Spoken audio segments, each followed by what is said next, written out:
looking for, tail risks and looking for tail events, right? The biggest tail event of all would be the public recognition and disclosure that there is non-human intelligence interacting with humanity, right? That would be top of the list.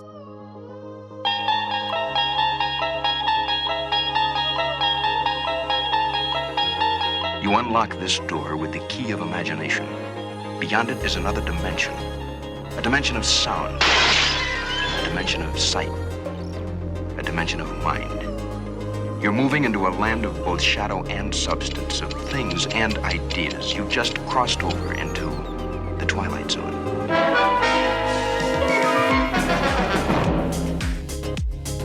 What the f is cannot be?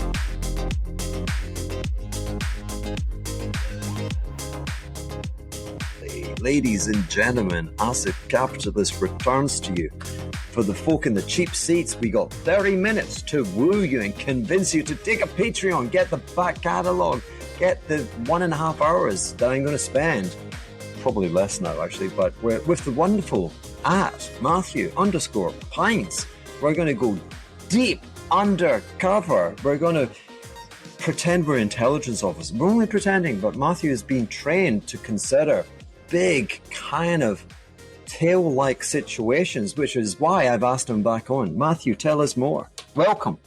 Thanks for having me again. I wish I was where you were, but I'm in Northern Virginia, the belly of the beast, where I've been for about the past 12 years, helping the government and now the private sector kind of think through all the bad things that can happen. Mostly focused on geopolitical risk, cybersecurity risk, emerging technology risk. And those things are certainly not going away. They certainly aren't. And what you were a graduate of philosophy. What was the other subject you took? Philosophy and physics. Philosophy and physics. We're considering, I guess, PhD et al. And then thought, and you had to look around, and you got. Tell me what happens. You get taken into a program. You get formal training in the evaluation of tail-like scenarios. I mean, can you expand upon your indoctrination? Yeah, I wish that the government had like a formal training program. It was really why they hired consultants who could help them develop those types of methodologies. So they have a number of areas over decades that they've, looked at very closely on that sort of left tail risk scenarios, principally around like nuclear war. But what's happened in the past 15, 20 years has been a lot of other risks have sort of started to crowd into that territory. And there's two different worlds of the government of like natural disaster, emergency management planning, and like nuclear war and like highly disruptive scenarios started to merge. And as any government bureaucracy, that is a very messy process. So a lot of the things that I did over the number of years was basically trying to bridge these different worlds together and come up with approaches and for both analysis as well as program and technology assessment. But yeah, there's no roadmap. There's no master's program. It was very much solving problems on the fly. Quite. Okay. So how did you take it forward? Mm-hmm. What refinements did you introduce? I mean, how does one methodically set about trying to answer these preposterously small probability events, which of course have tremendous ramifications were they to come true? Yes. Often there's the analytical side of the house, and then there's the like realities of how political decisions and budgets and programs actually run. And so I spent time on both sides of that fence. On the analytical side, there's sort of two approaches in general. One is sort of modeling and simulation, and the other is like exercises. And they all have their pros and cons and limitations. But, I've done both, right? So modeling and simulation, you construct a formal model of that system or that problem set, and you build in assumptions, but you can at least try to run the model as precisely as possible. But as you know, with any model, these systems fundamentally don't respond well in the laboratory or on your computer system and correspond to reality. And so that's why you do exercises, which is much more trying to simulate plausible real world scenarios and then try to test real systems, how they respond under those conditions. Like, what would you do in these situations? And put real systems, plans, policies, procedures, to the test. And you then see what happens when you put those people and those systems and those technologies and you make them go for real under certain conditions, and then you see how they perform. So it's more a matter of evaluating how prepared and responsive existing systems are to these, tail risk scenarios, than trying to predict or forecast their probability. The assumption by the government, at least in the government space, is we just need to be prepared for the what ifs. And so we're going to role play and exercise and evaluate what happens to our systems, what happens to our plans if we get hit by those what ifs. So, they take, some account of the probabilities of these different disasters. But as you know, like there's just things in those fourth quadrant probability distributions that you're sticking your finger in the air. And it's where they're catastrophic enough if they do happen that it's worth spending several $1 million putting the government through its paces. So I imagine there's just an absolute massive data dump going on every single day. Does the system actually create like a doomsday clock, like with a probability of event? Is there a spreadsheet with probabilities that's changing by the second? No, the government does not have a single point of analysis on all these different things. They're very much siloed off into very specific areas. People that are worried about natural disasters are in one area. People that are worried about cyber attacks are in a different area. People that worry about pandemics are in a different area. People that are worried about terrorist attacks in a different area. So, at the leadership level, they all get briefed, on those high level assessments and plans. But there's no synoptic God's eye view of any of this. It's a complicated, messy, discombobulated mess. There must be a procedure, however, in terms of upping the ante, that you're in one of those silos, and you're a specialist, and you're beginning to agitate that, the systems the room's beginning to shake, so to speak, and it has to be kind of the hierarchy. It has to be invoked. Yeah, the government has tried to build things like this. The most recent incarnation is a division of CISA, the Cybersecurity Infrastructure Security Agency, called the National Risk Management Coordination Center, the NRMCC. I think that's its current name. And its genesis, its motivation was to kind of be the analytical nerve center looking across like all the different critical infrastructures that support, national defense, the economy, public health, the basic functions upon which our society runs, and trying to construct risk models, evaluation frameworks, and simulations to figure out, okay, if the power grid goes down here, what does that do to the fuel distribution system? What does that do to emergency communications? What does it do to X, Y, and Z? And they've done some, I would say, initial steps to collect that data, build those frameworks, and do certain models. But the vision, I think, of having like this big old board with all the big flashing lights and know how you're going to be able to predict, the complex cascades and all these different scenarios. Like these are just very, intractable, complex systems where, tipping points lurk in the darkness, and you don't know how a failure in one place may or may not cascade. What invisible buffers or tripwires exist. They've tried to do that. They're better at it within a particular system. So within the power grid, within, kind of the technical infrastructure backbone of the internet, within the financial system and kind of the key flows between, say, the Fed and the primary dealers. Like they've picked different parts of these systems and they've really done the detailed data collection to understand the key nodes and the failure points. But like at like the macro level, the interdependencies across those is a black box. Okay, so I guess my mind is kind of yelling at me, Palantir, like Peter Thiel backed Trump and he must have got something back in return. Can you say, what does Palantir do in the context of what you described? Palantir, and I'm not familiar with all of their different software services. I've interacted with some of their work and some of their tools.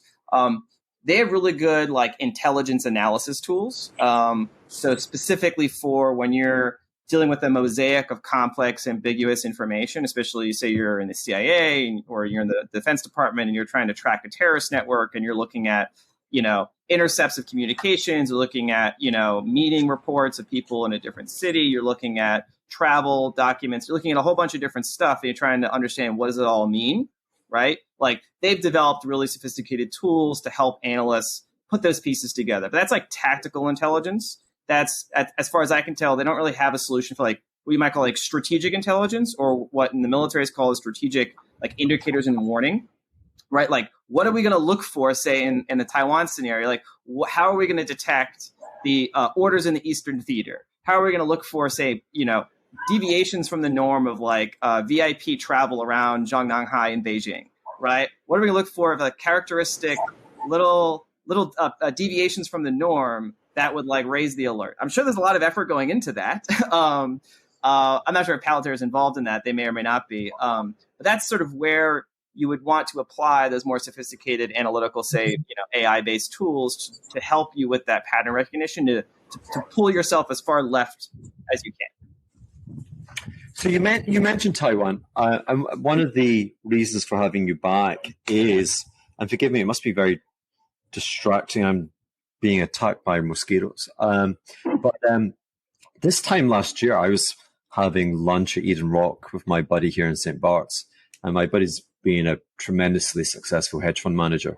And he kind of describes it in a kind of woozy manner, but he has a contacts CIA. And from time to time, they would reach out and they would introduce him to a kind of sleeper guy in Singapore. And they would talk about markets. And they basically wanted to use my friend as a filter. Like, you're successful, you're smart. Talk to this guy and then talk to us. Like, how does it resonate with you? What's the actionable points? How would you take this information forward? And over the years, and we're going back 25 years, this guy's info has been spot on. And therefore it was quite a shock, because it was a year ago and it really wasn't common consumption, but the sleeper guy in Singapore was saying code red with regard to, he said, China is definitely gearing up for Taiwan. Okay. And this is why I guess the CIA were putting my friend there. And so we were confronted with this guy's record is second to none. He has to be listened to. He's an authority. But what do you do? How do you deal with that information? It's the gap in the curtain, and it reveals something profoundly grotesque. Mm-hmm. I mean, if we were to have a full-on invasion or conflict between the two enormous superpowers, it would be not only the most significant financial event, but it would be the most significant event in my life. Markets would close down, and we were trying to we were saying, well, what probability?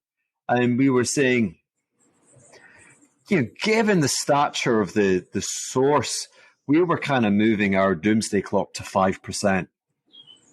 And we're saying, wow, a 1 in 20 event and we're talking about between now and really the end of 25 was the timeline presented. A 1 in 20 event of the most profound, life-changing event in my life and everyone else's life on this planet now. And now, of course, it's become more common currency. And then I was reading foreign policy article, and they'd gone to all the academic professors that's their business to conceive and to discuss contentious matters. And their probability was 25%, 1 in 4, which is, blew my mind out. And of course, the final piece is Elon Musk was on TV a few, like no more than 2 weeks ago. And he's 4 standard deviation intelligent person. He clearly moves in another, corridor of power than mere mortals. He's enormously embedded in China.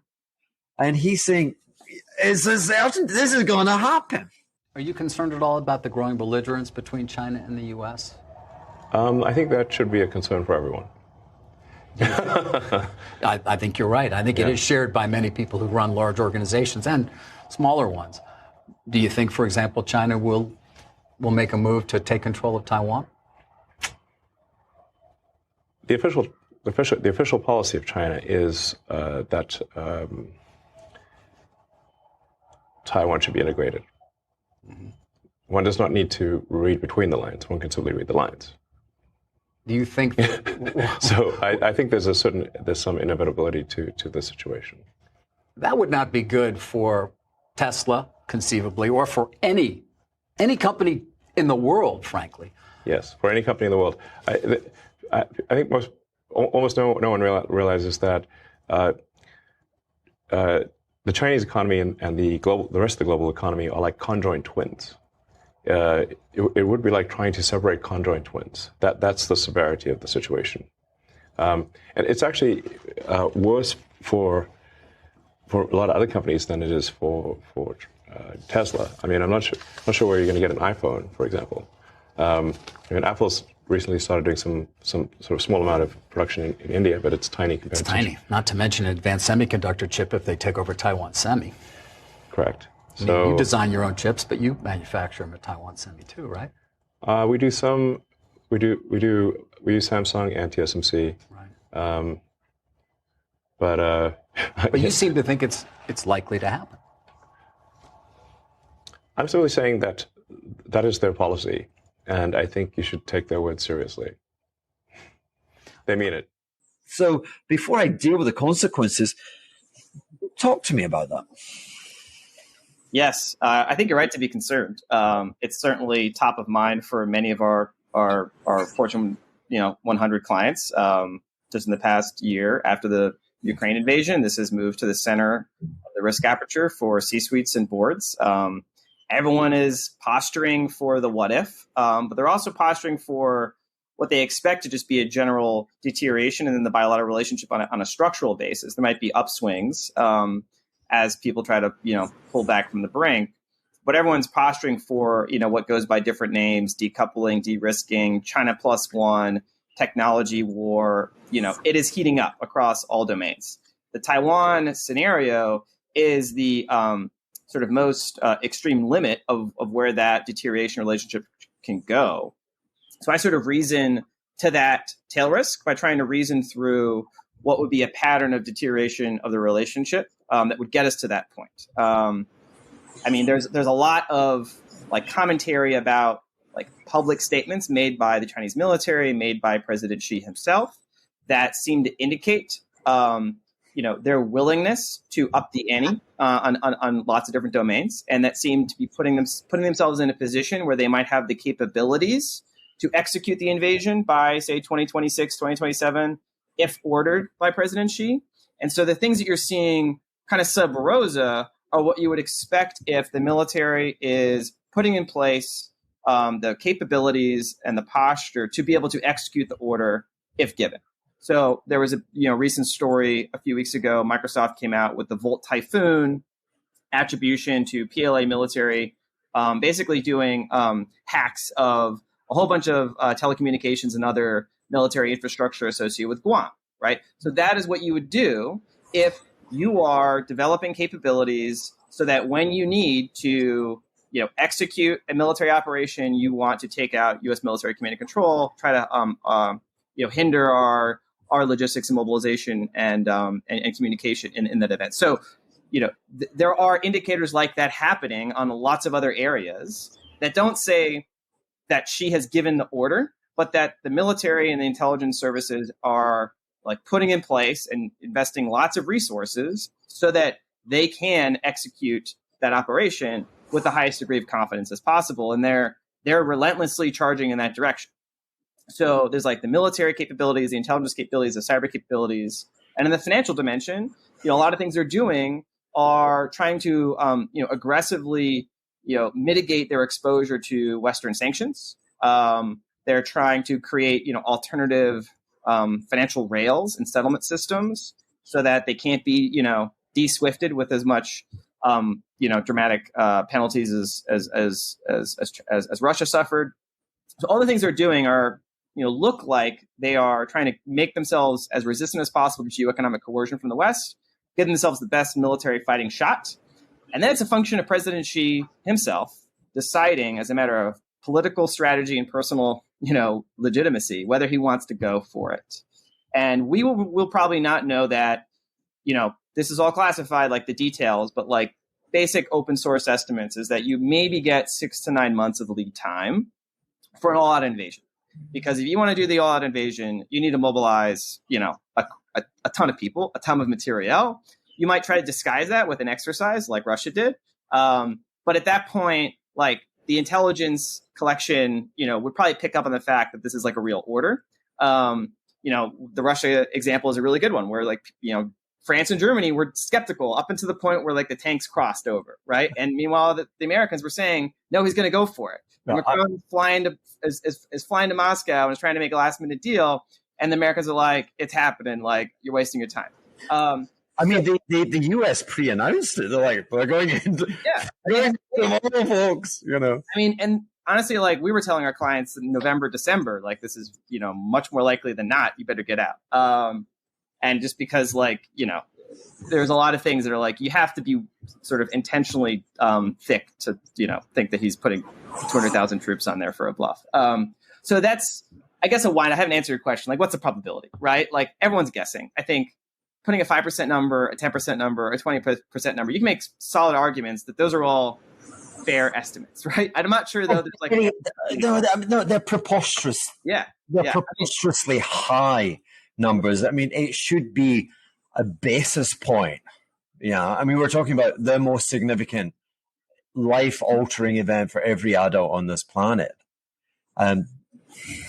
Yeah, no, and this is the part where human psychology and maybe psychological aversion to considering down these sorts of scenarios is just, especially within the worldview and life experience of everyone living, is we've never confronted scenarios where the world system just decides to, break itself for no apparent rational reason. But if you take a long view of history, humanity does this to itself on a pretty regular basis. So if you're like, okay, like what makes this time any different? Are we so, enlightened people that we're going to avert the patterns of mutual suspicion and security dilemmas that have, led to catastrophic disaster in, with a regular periodicity? I don't know. I'm putting on my pure analyst hat on, and I see, given the trajectory of the relationship, the status quo, power, doing everything we can to basically try to contain a rising challenger state that, actually poses more of a economic military threat to us than any peer adversary in American history, right? Like this is, they're much more capable as an adversary, especially given the limited objectives they have. They're not trying to conquer all of Western Europe, right? They're just trying to take an island, just off their coast, and we're 8,000 miles away. And so, this is where you get into the scenarios of there is a sense I detect among certain folks inside DC that at a certain point we're just going to let them take it. We're not going to go to war over Taiwan, but we're going to counter, at least in our mind, with a massively reinvigorated sort of NATO of the Pacific that may come with a nuclear, extended nuclear umbrella, maybe even nuclearization of Japan, South Korea, et cetera, even though we say that that's not going to happen. And that brings South Asia much closer to the form. India comes off the fence, turns the Quad into much more like a military containment bloc, and we sort of hold the line after Taiwan. But the whole point is we need to hold the line. People buy into the whole idea of like a domino effect, that if they get Taiwan, they control the shipping, they control leading technology, and then the whole security architecture of the Pacific falls apart, and America's status as a global power will inevitably collapse. There's an argument for that, but there's an argument for it's really bad. It takes the Western system takes a massive hit, but then you just sort of get into a new Cold War 2.0, and there's a proxy wars, little covert tits for tats, but we avoid a big conflagration. But even in that scenario, like economically, that's what we have to think through. Like this is not going to be a rosy day in the park, right? Like the real question is the basic economic system, as you're well aware, requires the systematic integration between the U.S. and the Chinese economies, balancing each other's surpluses and deficits, recycling capital flows in each other's asset markets, and basically that's how. And the production process for the world is run out of China, basically. So the military dimension could maybe avoid total, catastrophe, including nuclear war. but that doesn't mean like the global economy survives, right? Like that's the thing. That's why I think Jamie Dimon was over there. I think there was a perception that finally you have to cite Jamie Dimon and not the what's he called, Minskin or whatever, or the director of the CIA. Like, no, it's Jamie, and Jamie we trust. Yeah, I mean, this is a little bit inside baseball, but like there was a perception. So we hit them with the October 7th tech controls. China saw that as basically a declaration of almost war, right? Because they see these things as interconnected. Like they don't separate out these different policy areas, and they saw this as being like a digital kind of Pearl Harbor attack on their economic prospects, because they're being cut off from the leading edge technology that's really going to be essential to all of the fifth industrial revolution technology. Can you say something to that and substantiate the American fear with Huawei? Because with the TikTok, it's kind of, the US line is preposterous. It's very kind of Trumpian. Let's not really think about it. I have yet to discover an article explaining what the national security threat from having TikTok on your phone is. You know, the servers, etc., are American, and whatever fears that you have could be contained by the iOS operating system on the phones. It just seems to be it does seem to be a kind of racism isn't the term, but it's that kind of setting yourself up for a conflict between two cultures.